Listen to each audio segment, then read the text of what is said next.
Hello friends, आइए आज हम इंटरलोकेटरी आर्डर के बारे में डिस्कस करें। इंटरलोकेटरी आदेश दौरान बाद ऐसे आदेश होते हैं जिससे पक्षकारों के हितों की रक्षा हो सके तथा प्रॉपर्टी जो विवादित है उसकी सुरक्षा हो, उसमें कोई परिवर्तन न हो सके।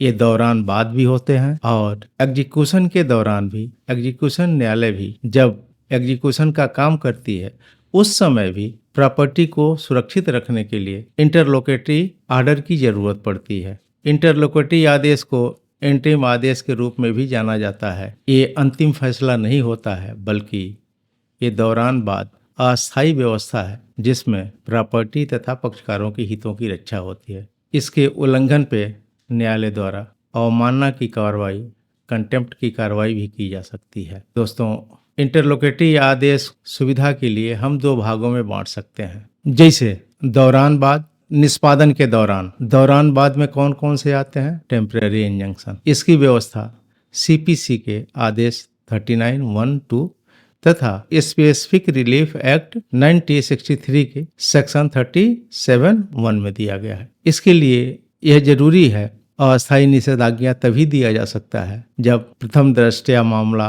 सुविधा का संतुलन अपूर्णीय क्षति हो, prima facie case, irreparable loss, balance of convenience की बात आती हो। इसे हम एक एग्जाम्पल के माध्यम से भी समझ सकते हैं कि प्रथम दृष्टया मामला क्या होता है। प्रथम दृष्टया मामला का मतलब ये हुआ, अगर वादी कोई वाद लाता है तो न्यायालय को लगे कि अंत में वादी की जीत होगी, और यदि वादी को टेम्परेरी इंजंक्शन नहीं दिया गया तो बैलेंस ऑफ कन्वीनियंस तथा इर्रेपरेबल लॉस जो है वादी के अगेंस्ट होगा। जैसे मान लें एग्जाम्पल के रूप में एक रास्ते का विवाद है, वादी और प्रतिवादी दोनों सगे भाई हैं। प्रतिवादी रास्ते पे सामने के तरफ है और वादी जो है उसके बाद उसका घर है, लेकिन एक सार्वजनिक रास्ता है जिससे प्रतिवादी आता है।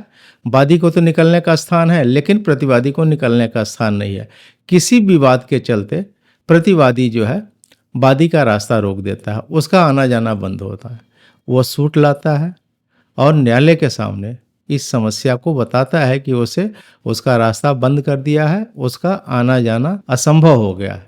तो न्यायालय निश्चित तौर पे देखेगा कि प्रथम दृष्टया मामला किसके तरफ है। निश्चित तौर पे किसी के रास्ता को नहीं रोका जा सकता है, और यदि रास्ता रोक दिया गया तो वादी का आना जाना बंद हो जाएगा। उसे अनेक ऐसी क्षति होगी जिसकी भरपाई संभव नहीं है, तथा वाद का संतुलन भी, बैलेंस भी वादी के तरफ। तो न्यायालय वादी को इंजंक्शन, टेम्परेरी इंजंक्शन दे सकता है। ये इंजंक्शन दो तरह से होता है, एड इंटरिम तथा interim order. Ad interim order में होता है कि बिना प्रतिवादी को सुने टेम्परेरी इंजंक्शन दे दिया जाए, और इंटरिम आदेश वो होता है जिसमें दोनों पक्षों को सुन के टेम्परेरी ऑर्डर किया जाता है। दोस्तों, ये इंजंक्शन भी दो तरह का होता है, प्रोहिबिटरी और मैंडेटरी। प्रोहिबिटरी इंजंक्शन वो होता है जिसमें प्रतिवादी को रोक दिया जाता है कि उसका रास्ता मत रोके। मैंडेटरी इंजंक्शन के रूप में ये होगा कि प्रतिवादी को आदेशित किया जाएगा कि उसको आने जाने में कोई बाधा न डाले। अच्छा, एक क्वेश्चन ये आता है, एक क्वेश्चन ये है कि मान लीजिए आपका दरवाजा है, आपका दरवाजा बड़ा है, सड़क के किनारे है, कोई आपकी दरवाजे पे गाड़ी खड़ा कर देता है, अनेक गाड़ियां खड़ी हो जाती है, वो अपना टेप रिकॉर्ड बजाता है, न्यूसेंस पैदा करता है, और अगर कोई मना करे, परिवार के लोग मना करते हैं, तो वो झगड़ा करने, मारपीट के लिए उतारू हो जाता है। क्वेश्चन आता है, क्या वो उसको टेम्परेरी इंजंक्शन मिल सकता है कि नहीं मिल सकता है? क्या इस न्यूसेंस को खत्म करने के लिए वो न्यायालय की शरण में जा सकता है कि नहीं जा सकता है? आंसर होगा बिल्कुल जा सकता है, उसे जाना ही चाहिए। लेकिन जाने से पहले उसे तीनों शर्त बताना पड़ेगा कि बैलेंस, प्राइमा फेसाई केस उसके फेवर में है, गाड़ियां खड़ी कर देने से उसका बैलेंस ऑफ कन्वीनियंस भी उसके फेवर में है, तथा इतना न्यूसेंस हो रहा है कि उसकी हेल्थ की प्रॉब्लम हो जाती है, परिवार के लोगों को अशांति हो जाती है, तो इर्रेपरेबल लॉस भी है। तो न्यायालय निश्चित तौर पे आपके फेवर में आदेश करेगी। तो दोस्तों, इंटरिम ऑर्डर, इंटरलोकेटरी ऑर्डर में अस्थायी निषेधाज्ञा का एक है। दूसरा है निर्णय से पहले कुर्की, ऑर्डर 38 रूल 5 से 13 तक। ये व्यवस्था वहाँ है कि एग्जीक्यूशन होने से पहले, निर्णय हो जाने के पास एग्जीक्यूशन से पहले जो जेडी है, जो जजमेंट डेटर है, वो अपनी प्रॉपर्टी एग्जीक्यूट न हो जाए, इसके लिए वो क्षेत्राधिकार से बाहर करता है, उसको बेचना चाहता है, उसको समाप्त करना चाहता है, तो न्यायालय इस आदेश के तहत उसको रोक देगा, उसको ट्रांसफर नहीं करने देगा, उस प्रॉपर्टी को क्षेत्राधिकार से बाहर नहीं जाने देगा। इंटरलोकेटरी ऑर्डर में तीसरा जो आता है वो कमीशन जारी करना। कमीशन जारी करना उस समय होता है जिसे सीपीसी के ऑर्डर 26 में बताया गया, 26 में बताया गया है कि कमीशन इस परिस्थिति में जब गवाह न्यायालय में उपस्थित न हो सके या प्रॉपर्टी का रियल लोकेशन जानना हो, रियल वैल्यूएशन जानना हो, रियल सिचुएशन डालना हो, तो न्यायालय कमीशन जारी करता है कि उसकी वस्तु स्थिति, चाहे गवाह की गवाही जो आ नहीं सकता है, जो इतना दूर हो, बीमार हो, आने में असमर्थ हो, उसके साक्ष्य को संपादित किया जा सकता है, तो कमीशन के माध्यम से वो करता है। अच्छा, कोर्ट की अंतर्निहित शक्तियां सेक्शन 148 से 153 बी तक में ये व्यवस्था दी गई है कि न्यायालय को दौरान बाद यदि लगता है कि प्रॉपर्टी को सेव करने के लिए या किसी त्रुटि को ठीक करने के लिए, निर्णय के बाद की भी त्रुटि को ठीक करने के लिए अगर जरूरत हो तो वह अंतर्निहित शक्तियों का प्रयोग कर सकता है। और लास्ट में जो है वो है पेमेंट बाई कोर्ट। डिफेंडेंट को अगर कोई उसके रिलीफ चाहिए तो न्यायालय में उसे कुछ न्यायालय के शर्तों के अनुसार उसे कुछ फीस जमा करनी होती है, कुछ धनराशि को जमा करनी होती है। तो ये सभी जो है इंटरलोकेटरी ऑर्डर हैं जो दौरान बाद न्यायालय प्रॉपर्टी या पक्षकारों के हितों की रक्षा करने के लिए जारी करता है। अब दूसरा क्वेश्चन है, क्या निष्पादन करने वाला न्यायालय, एग्जीक्यूशन करने वाली कोर्ट भी इंटरलोकेटरी ऑर्डर जारी कर सकती है? तो हमारा आंसर है हाँ, बिल्कुल जारी कर सकती है। इसमें 3 कंडीशन होते हैं।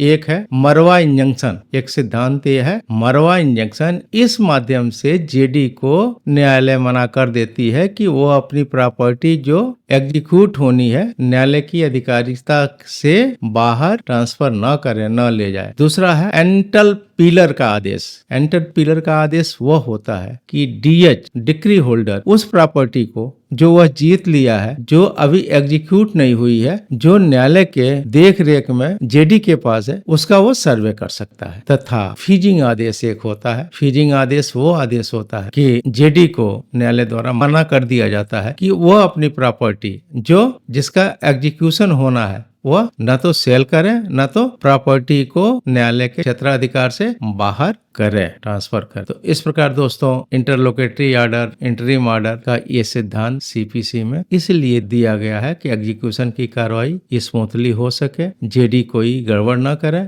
इसी तरह से दौरान बाद पक्षकारों के हितों की रक्षा हो सके, प्रॉपर्टी जो डिस्प्यूटेड प्रॉपर्टी है न्यायालय के निर्णय तक उसको सुरक्षित रखा जा सके। इस आपूर्ति को सही करने के लिए, इस नियम को सुरक्षित रखने के लिए इंटरलोकेटरी ऑर्डर की व्यवस्था सीपीसी के विभिन्न आदेशों में की गई है। दोस्तों इंटरिम ऑर्डर में बताया गया कि टेम्पररी इंजंक्शन होता है, एक इंजंक्शन होता है जिसे हम परमानेंट इंजंक्शन करते हैं। वो अब दौरान बाद नहीं होता है, बाद के जजमेंट के बाद होता है। वो होता है अस्थायी निषेधाज्ञा, परमानेंट इंजंक्शन। उसकी व्यवस्था सीपीसी में न देकर स्पेसिफिक रिलीफ एक्ट की धारा 37, 2, 3 तथा 38 में दिया गया है, जो निर्णय के उपरांत होता है। इंजंक्शन जो आपको निश्चित तौर पे जानना चाहिए वो है डायनेमिक इंजंक्शन। डायनेमिक इंजंक्शन क्या है? डायनेमिक इंजंक्शन ऑनलाइन कॉपीराइट की चोरी, अवैध वेबसाइट बना के उसकी चोरी तथा नया डोमेन बना के दूसरे की कॉपी करके